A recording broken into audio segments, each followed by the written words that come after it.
अस्सलाम वालेकुम व्यूवर्स। आज हम 3 बुराइयों की और बात करेंगे। 3 शैतानी अलामतें जो इंसान को तबाह और बर्बाद कर देती है। पहला, कान का कच्चा होना। दूसरा, दिखावा। तीसरा, तारीफ पसंदी। कुछ इंसानों की यह बहुत खराब आदत होती है, कान का कच्चा होना।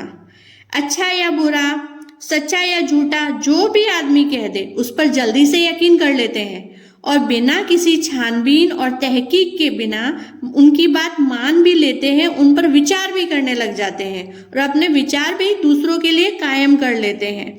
यह बहुत बुरी आदत है, आदमी को शक और शुबा की दलदल में फंसा देती है। खामखा आदमी अपने दोस्तों को दुश्मन बना लेता है और स्वार्थी और फितने फैलाने वाले लोग अपनी चालों में कामयाब हो जाते हैं। तो हमें अच्छी तरीके से सोचना चाहिए कि अगर कोई किसी की बुराई कर रहा है या अपने कानों में कोई बात डाल रहा है तो उसकी नीयत उसके पीछे क्या है, इस बात के लिए पूरी तहकीक करनी चाहिए, वरना बेवजह हमारे दोस्त हमारे दुश्मन बन जाते हैं। और अल्लाह ताला पर भरोसा करना चाहिए कि नफा नुकसान की जात सिर्फ अल्लाह ताला की है। तो हम ऐसे लोगों के कहने पर क्यों चले? इसलिए अल्लाह ताला ने कुरान मजीद में इरशाद फरमाया है, जब कोई बुरा आदमी तुम्हारे पास कोई खबर लाए तो तुम अच्छी तरह से जांच पड़ताल कर लो। मतलब यह है कि हर आदमी की खबर पर भरोसा करके तुम यकीन मत कर लिया करो, बल्कि खूब अच्छी तरीके से तहकीक और छानबीन करके खबरों पर भरोसा करो, वरना तुमसे बड़ी बड़ी गलतियां होती रहेगी। कभी कभी कान के कच्चे मत बनो, हर आदमी की बात को सुनकर बेतहकीक किए न मान लिया करो।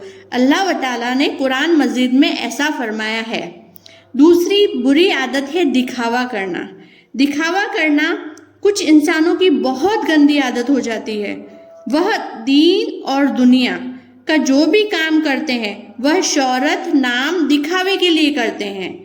इस खराब आदत का नाम दिखावा है। यह तो सख्त गुनाह की बात है। हदीस शरीफ में है कि दिखावा करने वालों को क़यामत के दिन अल्लाह का मुनादी इस तरह हश्र के मैदान में पुकारेगा कि ए बदकार, बद अहद, ए दिखावा करने वाले, तेरा अमल बर्बाद हो गया और अमल व अज्र सवाब सब बर्बाद हो गए। तू अल्लाह के दरबार से निकल जा, उस आदमी से अपना सवाब तलब कर जिसके लिए तूने ये अमाल किया।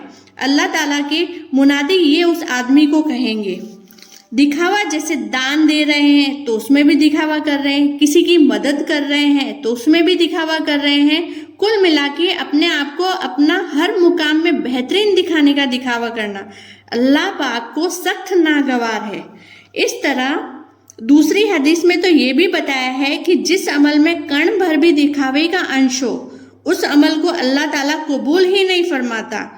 और यह हमारे हुजूर सल्लल्लाहु अलैहि वसल्लम ने इरशाद फरमाया है कि जहन्नुम में एक ऐसी वादी है जिसको अल्लाह ताला ने दिखावा का काम करने वाले के लिए तैयार किया है।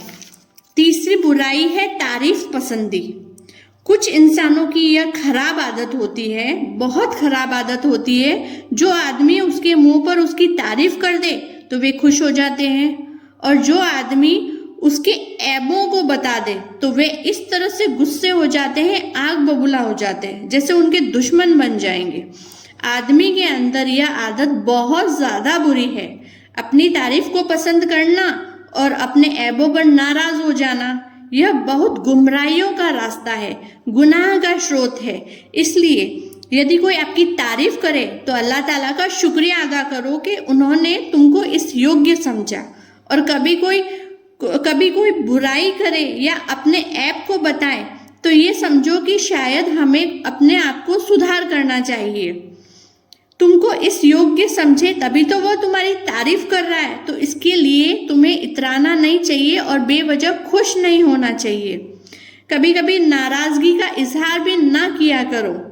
दोस्त होता है, वही दोस्तों की कदर करनी चाहिए। अगर कोई दोस्त हमें हमारी गलतियां बताए तो हमें उसका भी शुक्रिया अदा करना चाहिए ताकि हम उसकी गलतियों को सुधार सके।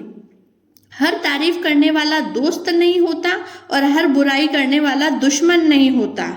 कुरान हदीस में اللہ تعالیٰ نے یہ فرمایا ہے کہ اپنی تعریف پر خوش ہو کر پھولے جانے والا آدمی اللہ تعالیٰ کو اور پیارے رسول کو بالکل ناپسند ہے، اور اس طرح کے مرد و عورت ہمارے آس پاس چاپلوسی کرنے والوں کی بھیڑ اکٹھی ہو جایا کرتی ہے۔ یہ سوارتھی لوگ تعریفوں کی تعریف کر کے آدمی کو الو بنا کر اپنا مطلب نکالا کرتے ہیں، پھر لوگوں کو اپنا مطلب نکالنے کے بعد اس کی داستان بیان کرتے ہیں اور خوب ہنستے ہیں، ہنسی کا پاتر بنا دیتے ہیں۔ ہر انسان کو چاپلوسی کرنے والے اور منہ پر تعریف کرنے والے لوگوں کی چالوں کو سمجھنا چاہیے، ہوشیار رہنا چاہیے اور ان کی تعریف سن کر بے وجہ خوش نہیں ہونا چاہیے۔ اسی طرح اتنی ساری بری عادتیں ہیں کہ انسان اس کو اپنے دل سے نکالے تو وہ دنیا میں اور دین میں کامیاب ہو سکتا ہے۔ میں پھر ان بری عادتوں کا ذکر کروں گی جو شیطانی علامتیں ہیں، جیسے غصہ، حسد، لالچ، کنجوسی، گھمنڈ، چگلی، غیبت، بہتان، جھوٹ، عیبوں کو سننا، گالی گلوچ کرنا، بیکار کی بکواس کرنا، ناشکری کرنا، جھگڑا تکرار، کاہلی کرنا، بدگمانی، کان کا کچا ہونا، دکھاوا کرنا، تعریف پسندی۔ ہر برائی کا ذکر اللہ تعالیٰ نے قرآن شریف میں فرمایا ہے۔ ایسی برائیاں جس میں بھی پائی گئی وہ دین اور دنیا دونوں میں رسوا ہوا ہے، دونوں کے اندر دین اور دنیا دونوں میں رسوائی پائی ہے۔ اللہ پاک ہمیں ان سب برائیوں سے ہجرت کرنے کی توفیق عطا فرمائے۔ میں نے اپنی زندگی میں جتنا انوبھو کیا ہے، ایسے عیب رکھنے والے لوگ صرف سوال کیا کرتے ہیں، یعنی شکایتیں کرتے ہیں۔ ہماری امید صرف اللہ پاک سے ہونی چاہیے۔ پیارے آقا آپ صلی اللہ علیہ وآلہ وسلم ارشاد فرماتے ہیں کہ جوتے کی ڈوری کی بھی ضرورت ہو تو وہ بھی اللہ پاک سے مانگا کرو۔ اس کا مطلب ہمیں تنکے جیسی مدد چاہیے تو وہ بھی اللہ پاک کے سامنے گزارش رکھنی چاہیے، وہ ہمارے لیے اسباب تیار کرتے ہیں۔ میں پھر کہنا چاہوں گی، ہم سے بہتر ہم کو کوئی نہیں جانتا۔